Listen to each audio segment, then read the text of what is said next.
Welcome on my channel. And this is my wallpaper, apparently, so you can look at me. This is what I look like. And poor. To my mind, this is the definitive expression of dark chocolate. Right now, I'm gonna just, well, we're looking at YouTube right now. I'm gonna be like, so in YouTube, we're reacting to, let's see, we're reacting to True Stories.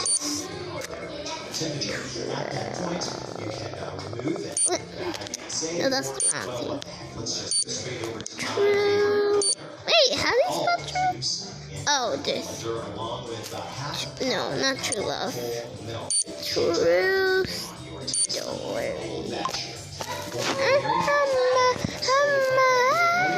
And blend until completely smooth.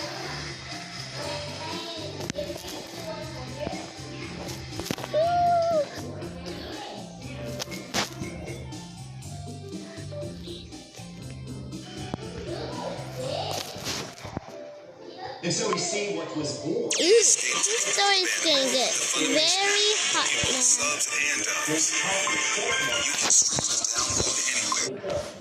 There's this ridiculous rule that exists in my family where if my older sister Magda isn't dating anyone, then I can't. I can't hear this. It sucks. But there's this ridiculous rule that exists in my family where if my older sister Magda isn't dating anyone, then I can't either. Well, it sucks. But I decided I was going on a date anyway. I planned it perfectly. My sister was holed up in her room, and my dad was working late. I wore one of my mom's old slinky dresses and used her perfume. If she were still alive, she'd let me date. I know that for sure. Anyway, I looked good, and I knew Jeremy would think so too. We met online, and he had been dying to go on a real date with me for months. And our first date went so well. First of all, some people in real life might be ugly. So, like, they might be, some people might be, like, online dating. Some people might be, like, so when you, like, meet them, like, in the restaurant, they look kind of ugly and weird, or sometimes, like, oh, it's fat. I'm like, I'm not gonna call people fat, but chubby. And ladies just walk away. But if I was one of them, I'd be like, I don't really care. Just get on and yeah. Okay, let's go. Well, we kissed in the back row of the movies. Then he said he had a surprise for me. At the end of the date, he took me to an abandoned building that had an amazing view. As we looked out at the view, he leaned in to kiss me. And then the next moment, I felt my phone vibrating. It was my dad. She's getting in trouble. She's getting in trouble. Oh no, but it gets worse. I picked up because he kept calling. And when he asked where I was, I told him I was studying at my friend Casey's. Then he said, "Oh, really?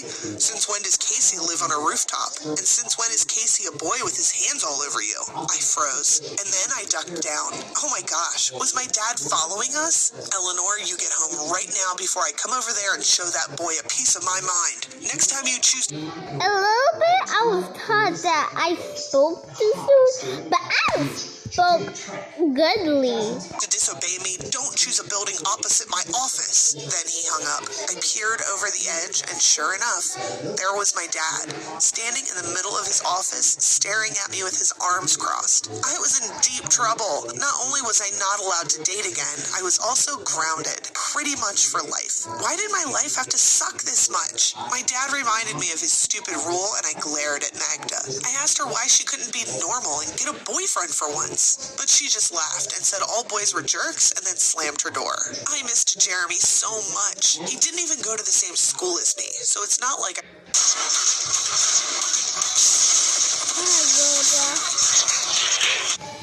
So apparently, this is Roblox. I could even see him there. But eventually, I hatched a plan. I had no idea if it would work, but it was worth a try.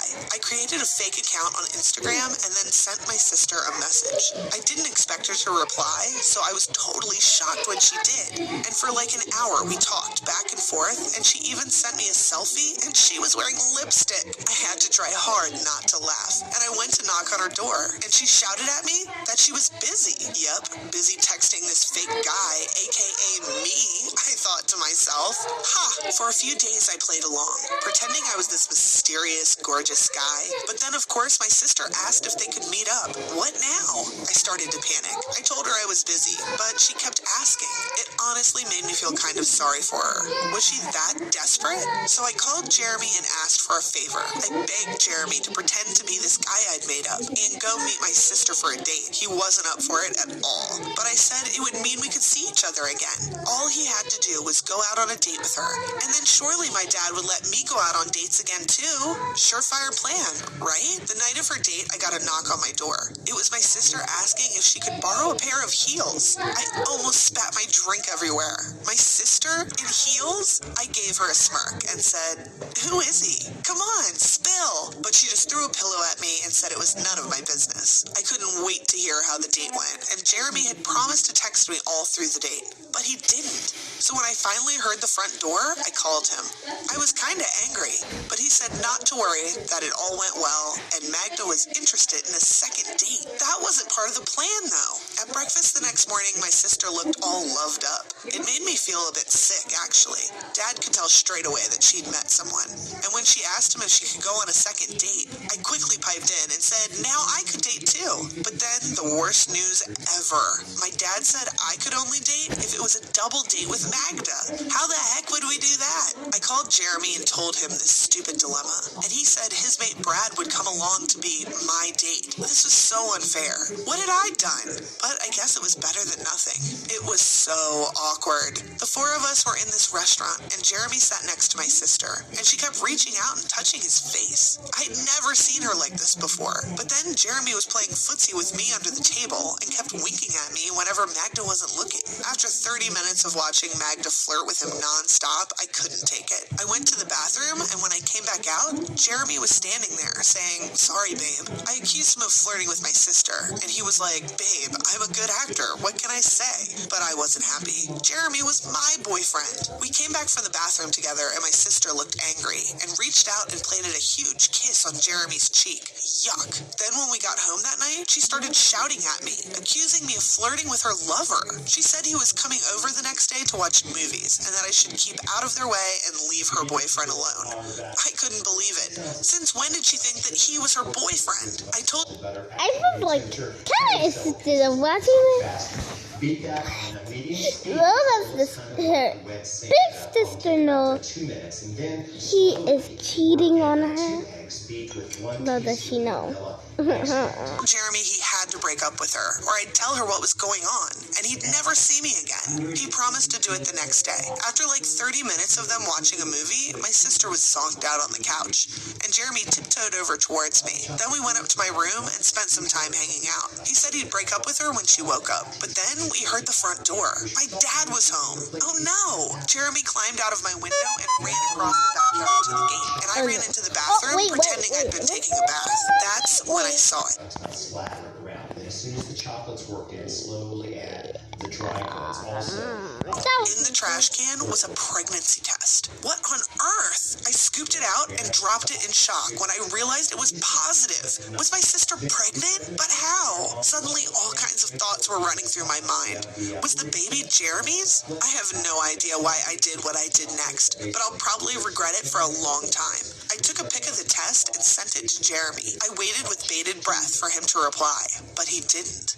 I'd lost him, and it was all my fault. Part of me was praying that my sister was pregnant with someone else's baby, but later that night, my biggest fears came true. I heard her on the phone, and she was telling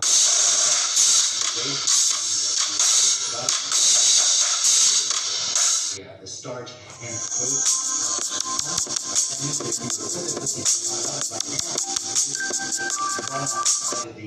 Telling Jeremy because I heard her saying his fake name, Joe, the name I'd come up with. I didn't know what to do.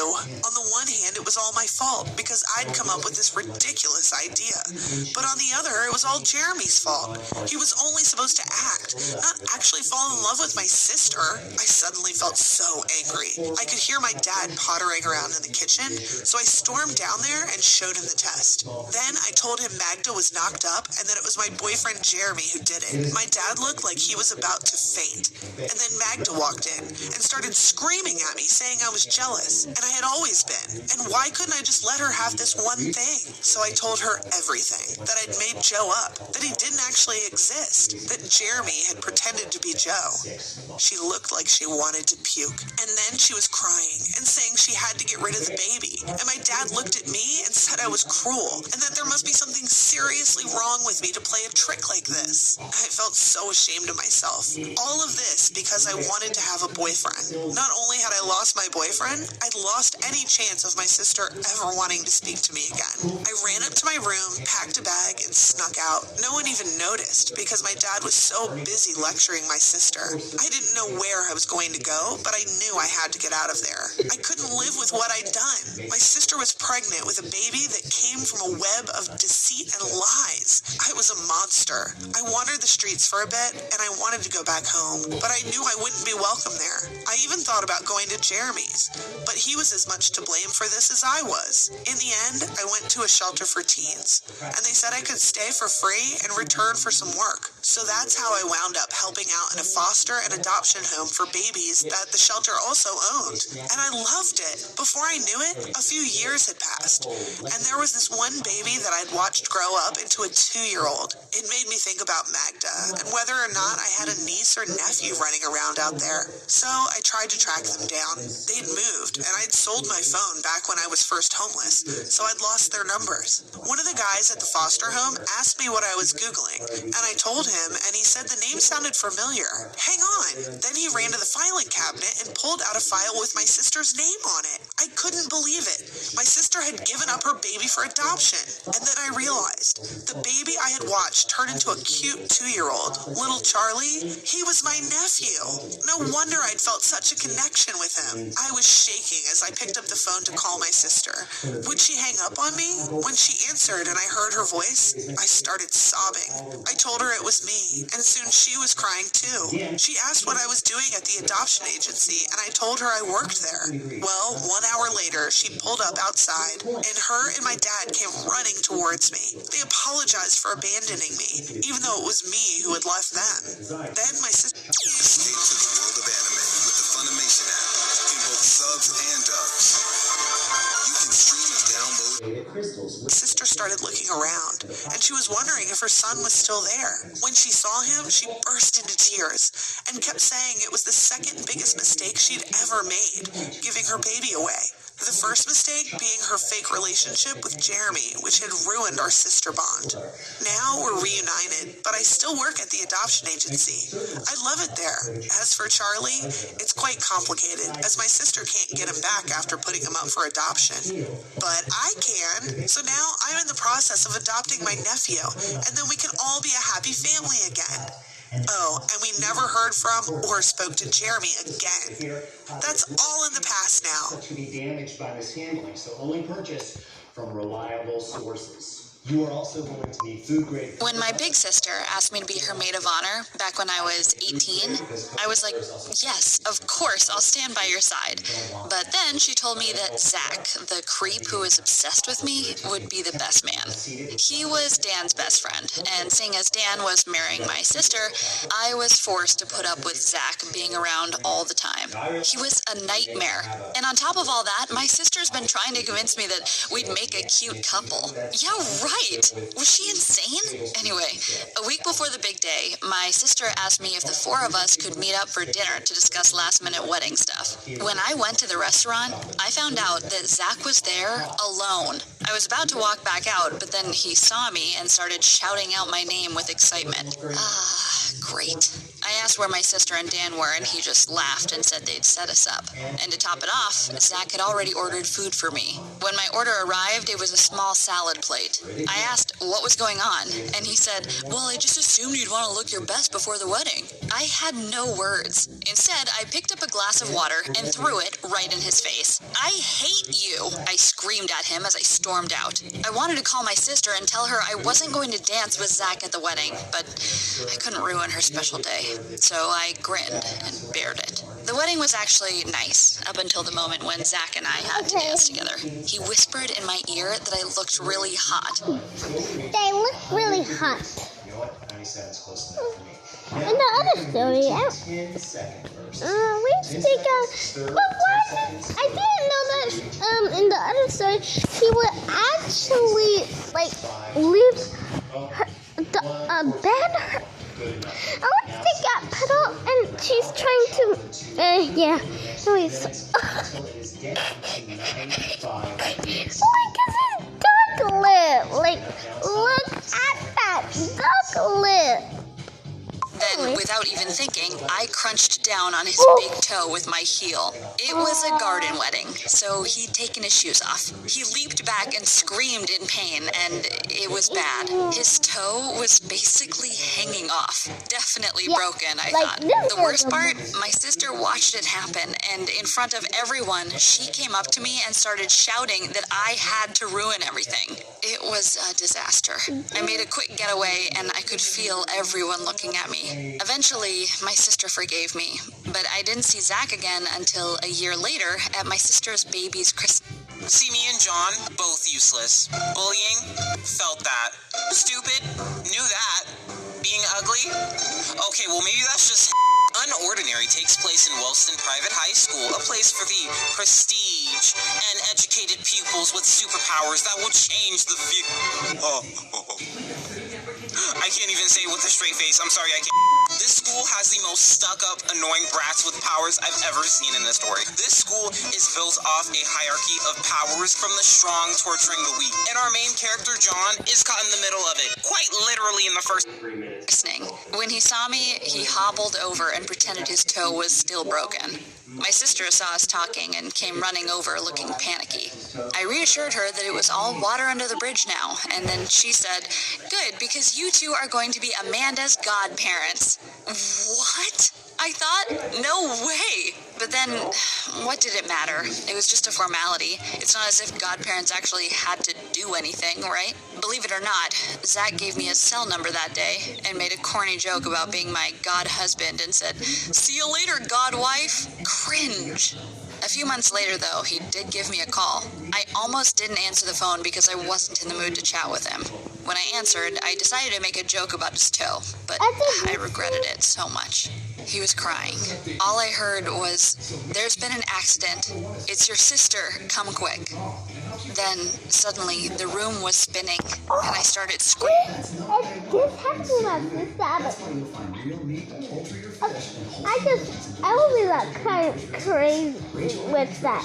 It could happen all, like, the past could just go back, and I'll be like rushing to my sister house. Like, don't go. Let's say you die because of that. That would be me. Like, seriously. Screaming. And the next moment, Zach was outside and driving me to the hospital. But it was too late. She had died in a tragic car accident. She died? Oh my God. You know what makes me sad the most? Not this one.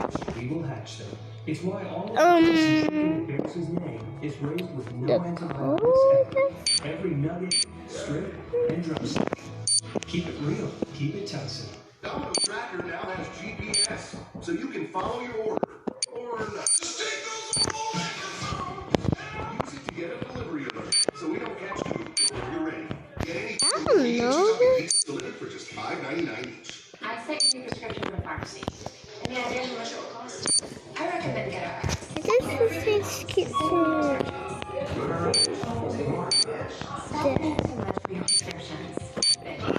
Download the free app today.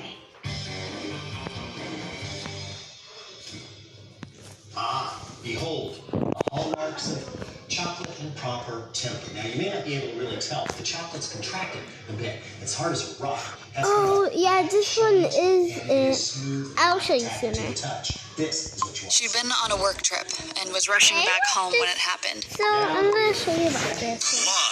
Live in HD from the station that brings you. Highway 385 near Gardendale took the life of 3 children last night. Today we spoke to the family who continues to mourn, and we found out how one person in that accident may have seen it coming. Sylvia Gonzalez is live at Highway 385 where that accident Truck slammed into the back part of a minivan. The minivan was attempting to turn back southbound on Highway 385 north of Odessa. The horrific accident took the young lives of 10-year-old Jamie Marie Bellis, 8-year-old Ruben Julius Ramirez. This one's mine, but the car looks just like cardboard. Baby back ribs. Strawberries have never really been my favorite dip. Cherries are another matter altogether. Who doesn't like chocolate-covered cherry? After all, it has stems, which makes this easier. So, for each one of your foods, give a stir, dip, carefully retract, and count to about 5 so that the excess chocolate can drizzle off. And then move to the rest of it. Now, if you'll just hold it for a moment, they should set nicely, and you can let go. I don't know their names, but I know a girl named Emma. Emma. Just remember to stir the chocolate often. You might want to hit it with a thermometer every now and then to make sure that it stays below 90 degrees, or things will get out of hand fast. Now, I can see that you're wondering, is there another way to temper chocolate, perhaps an easier way? No, not really. However, it is possible to melt chocolate without letting it lose its temper in the first place. It's risky, but it can be done.